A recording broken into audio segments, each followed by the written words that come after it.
Hi guys, welcome to the channel. It's Chrissy here today and it's my turn up on the YouTube channel to show you what I've been doing with the fabulous March kits. So diving right in, and what I'm doing is I'm starting with the fabulous mist that we got in the mixed media kit. Now all I've done is I have prepped my cardstock with a bit of plain water, so I've just misted it with plain water, and then I've sprayed the pink mist not all over the cardstock, just in a main circle area in the middle. And then I add more water to make it really fluid, because I don't want the mist effect. I want like a blob of color. So I use the water to mix it around, and yeah, then I dry it and just keep adding mist until I'm happy with it. This did make my cardstock very wet. I didn't prep it with gesso first, because sometimes when I do that, when I do it, I can see the lines of the paintbrush or whatever I've used, so I didn't do it. And my cardstock was very wet, but it didn't leak through underneath, so all I've done is I just, I mop up a bit of the excess water, but I just mat it on a piece of paper to get rid of all the wrinkles, because it does get very warped and very crinkly. So this layout took me a bit. Once I get going, it comes together really quickly, but it did take me 2 layouts and a background before I decided on something that I was actually happy with. And once I found this photo and worked out what I wanted to do with the background, I remembered this cut file that we have with the March kits, and I thought it would be perfect for this photo. See how warped the paper gets? That's why I matted on some cardstock in a minute.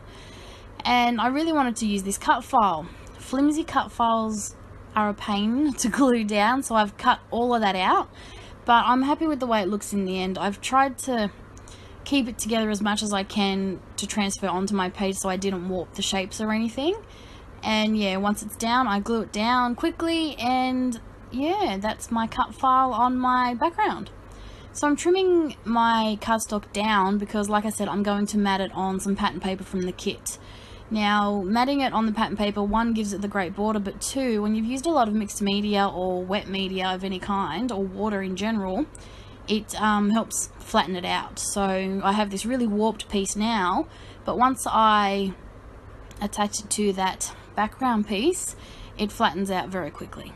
I use a lot of tape when I'm attaching anything that has had mixed media on it, and also when I'm trying to flatten out a warped piece of paper or piece of cardstock. I use a lot of tape. Normally I'm not big on tape, but it helps keep it flat, it really does. So once I've got my background sorted out, I'm going to move on to my photo. Now this is a photo from my niece's first birthday party. It was a fairy and pirate dress-up party. So I went as a fairy and all of my boys went as pirates. So I was the fairy surrounded by pirates, but it was a lot of fun. Like, it's a lot of fun to dress up, it really is. And this is a photo that my husband took in my front garden, and it was just very whimsical, very pretty and girly. And when I remembered this photo, I really thought this was perfect for this kit. And while I was going through the kit, I had seen an embellishment piece that said "She belongs with the wildflowers," which is what I'm actually looking for now. I couldn't remember where I'd seen it, and I knew I wanted to use that on this layout. And as I'm going through looking for that, I find other things that will work. So once I start pulling out all my embellishments, this is when the layout starts to come together really quickly. So I did struggle to begin with. I think I sat in my art room for almost 2 hours. I did an entire layout, I did a background, I did so much, and I just wasn't happy with it. And then I gave it another shot, and this is what came out. So I'm really happy that I didn't quite give up on doing a layout that I was happy with today. So if you're ever stuck, go through your kit or go through your stash and your collection and see what you have. Because I found once I went through my kit and got out the flowers and the butterflies and things, I was inspired by the embellishments more than the photo or the layout or anything else. Once I saw these embellishments, I knew exactly how I wanted them to go together on my spread. So yeah, if you ever get stuck, look for inspiration from your kit itself. It was the quote, the wildflowers quote, and the flowers and butterflies in this kit that brought this layout together in my mind. So yeah, always go through your kit and see what it inspires you to do. So I'm quite proud of myself in this sense. Now, if you watch my last video, I said I'm too scared to cut into a 12 by 12 piece of paper. That's why I use the Project Life cards to do my matting of my photos and things like that. Well, today I cut into not one, but two. Yes, I have cut into 12 by 12 cardstock. Now, I'm using pattern paper, I mean. Now, I usually get too scared to do it, for lack of a better word, because I think, well, what if I wanted to use that pretty piece of paper for something else? But then, of course, that pretty piece of paper is too pretty to use, and it ends up staying in my stash and not getting used at all. That's the issue I have. Is anyone else like that? So I had set myself a challenge to cut into these pretty pieces of paper and actually use them up, instead of just letting them go to waste in my stash because they're too pretty to use. So that's what I've done. I used the vellum sheet as a layer. Yes, I used layers. I'm actually quite proud of that fact too. I tried really hard in the previous layout and it was just a terrible fail. But this one, yeah, I'm not too shabby. I actually really like how this came together. So I did my best with my layers. Normally I just map my photo and that's my layer. If you're lucky, I'll throw a doily behind it. This one I actually think I have about 3 layers, so something new there for me.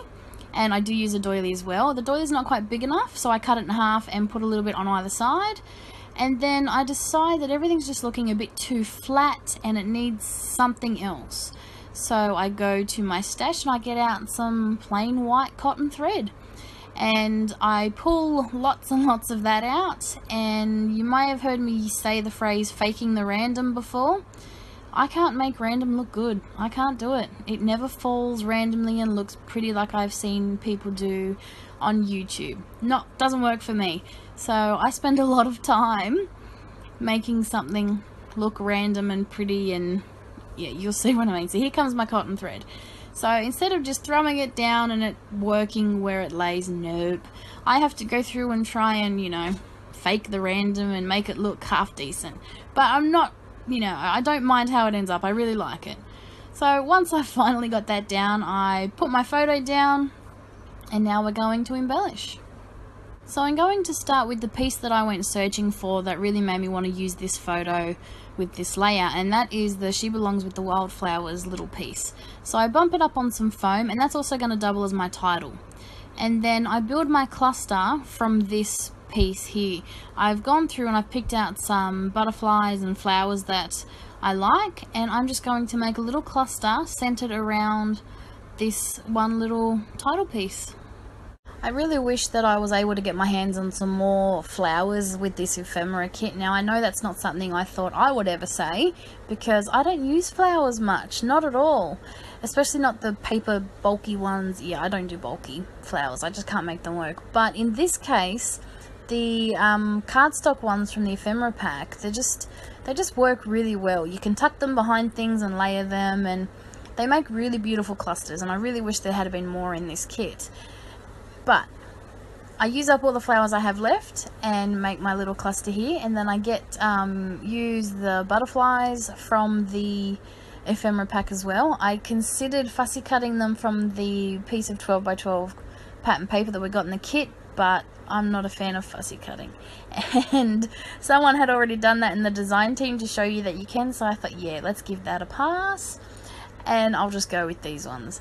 But it finishes off the cluster really nicely. It sort of follows that design line that is happening there, and then to fix, you know, to also go with that diagonal, up in the top corner I used just a small little piece of a leaf that I had left from all the flowers in the ephemera kit, and I make a smaller cluster up the top. I had no more flowers left, but instead what I use is I get some of the tiny words from the sticker sheet and use that to finish off this cluster up the top, and I was quite happy with how that came out. So once I've done with this cluster, I felt that the layout just needed something a little bit more, something just to give it more texture and just something. So of course I go to an oldie but a goodie. I add some splatters in that same pink that we got in the mixed media, and I felt that finished it off quite nicely.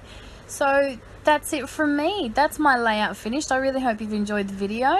I sure enjoyed making this layout once I got on a roll, and yeah, had a lot of fun making it. So stick around for more videos from the design team, and I will be back next week with more. Thanks for watching, and I'll see you soon. Bye!